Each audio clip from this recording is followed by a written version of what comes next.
మోహన్ బాబు గారికి, మంచు విష్ణు గారికి నా హృదయపూర్వకమైన నమస్కారాలు తెలియజేసుకుంటూ, ముఖ్యంగా ఈ సినిమాలో నటించినటువంటి ప్రభాస్ గురించి చెప్పాలి.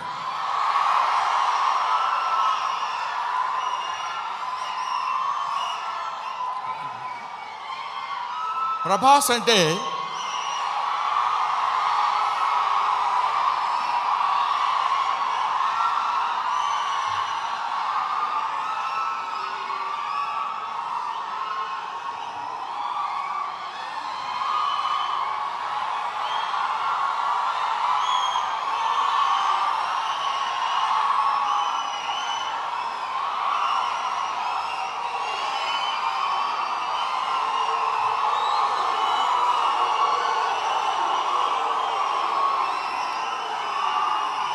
ప్రభాస్ అంటే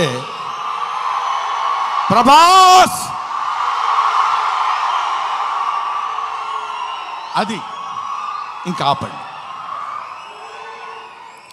ప్రభాస్ గురించి చెప్పాలి ఈ సినిమాలో. ఆయన ఒక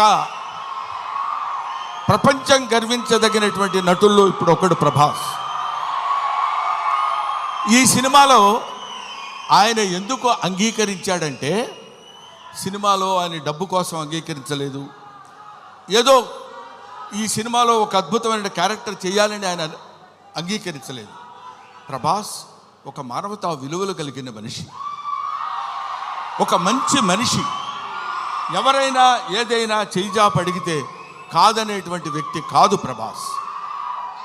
ఎవరైనా అద్భుతమైనటువంటి స్థితిలో ఉండి ఇది నాకు కావాలి అని అడిగినప్పుడు, ముఖ్యంగా ఆ విషయంలో చెప్పాలంటే మోహన్ బాబు గారికి అత్యంత సన్నిహితుడు. మోహన్ బాబు గారు ఎలాంటి వాడంటే, ఓ చిన్న ఆల్కహాల్ లాంటి వాడు, అలవాటైతే వదిలిపెట్టలేం. అలాగే ఎంతో మోహన్ బాబు గారి మత్తులో, మోహన్ బాబు గారి ప్రేమలో మునిగి తేలినటువంటి వ్యక్తి.